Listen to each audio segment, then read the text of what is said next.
The second experimentation is the Bresnan line algorithm, where we are given 2 points and we have to draw a line between them. So the 2 points are x1, y1 and the x2, y2. Dealing with points, we can find out the slope between the points, that is x2 minus x1 upon y2 minus y1. This slope can either be less than 1, greater than 1 or equal to 1. In case when m is less than 1, we can see that the line formation would be something like that. So as we can see that there is always an increment in the values of x coordinate, whereas y depends on the previous states. In case 1, when m is less than 1, we can say that xn is equal to xn plus 1 is equal to xn plus 1. For m greater than 1, we can say its unit increment in y and y new, or n plus 1 is yn plus 1. So knowing the initial condition, we can always find the new yn plus 1 and xn plus 1 coordinate. For m equal to 1, we can see that xn plus 1 is also having the unit increment xn plus 1 and yn plus 1 is equal to yn plus 1. So, now these are the 2 points that we have to join. As we can see that since the slope is less than 1, there is an x increment and we have to find the y coordinate. For finding the y coordinate, what we do is that since we can find this coordinate, we mark this as y and we know this is yn and this is yn plus 1. Now we define d1 as the difference between these two and d2 as the difference between these two. For finding out the coordinate, we have a general equation saying pk is equal to delta x into d1 minus d2. Since the d1 and the d2 is known, we can find their difference by substituting into the equation and replacing yn and yn plus 1 value from the general equation saying y is equal to mx plus c.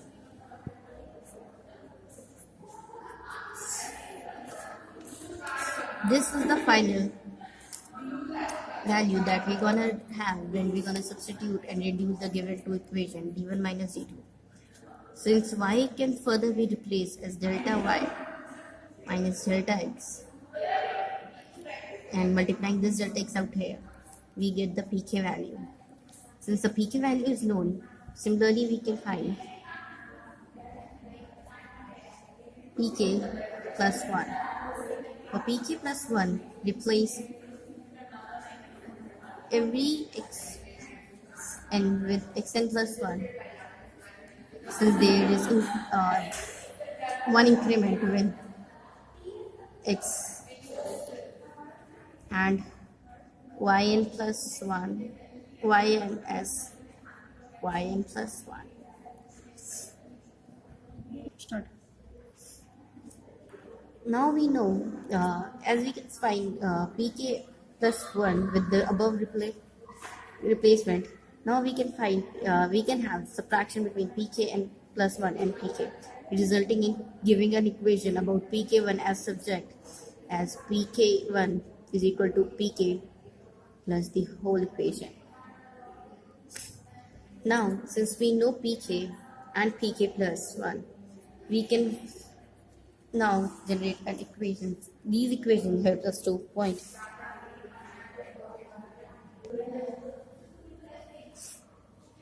peak equation can be. These two equations now can be used for plotting of the points. For the first iteration, we use initial value of x as x1, y as 5n, and this equation to find the first pk value. Start. This pk value is then substituted in this equation and solved for the pk plus 1. This goes for the second and the forward iteration. Using these two formula, we can find each and every coordinate with each and every coordinate of y. Since good job. Cool. Now this pk value will be substituted in the equation of pk plus 1. Now, since we know the new pk value, we can check whether it's either greater than 0 or less than 0. For greater than 0, there is always an increment in x, since the slope was considered to be less than 1. And the m value is calculated if pk is greater than 0, then y, there is an increment in y, and if pk is less than 0, then there is no increment in y. We saw how we can solve this problem using a simple Bresnan algorithm. Now we are going to do a different approach in which we have considered our own method, in which we have seen like this is the first 2 points we are given, and we have to draw a line between these 2 points. Now we'll have our own approach, which is we have called 3-neighbor approach, which is a simplified method of an 8-neighbor approach.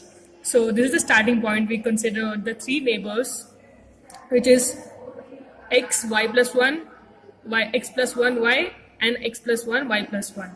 From these 3 neighbors, we calculate the distance between these points. These 3 and the final point. The minimum distance to this is considered as is the minimum distance of all 3. We select the point, so it is selected to be the next point. Similarly, from that point, we will choose the next 3 points and the next 3 points, and so on until we reach this and a line is formed. This is our addition to this Bresnan line algorithm, which is used to which is an alternate method to draw a line between 2 points in a graph. Thank you.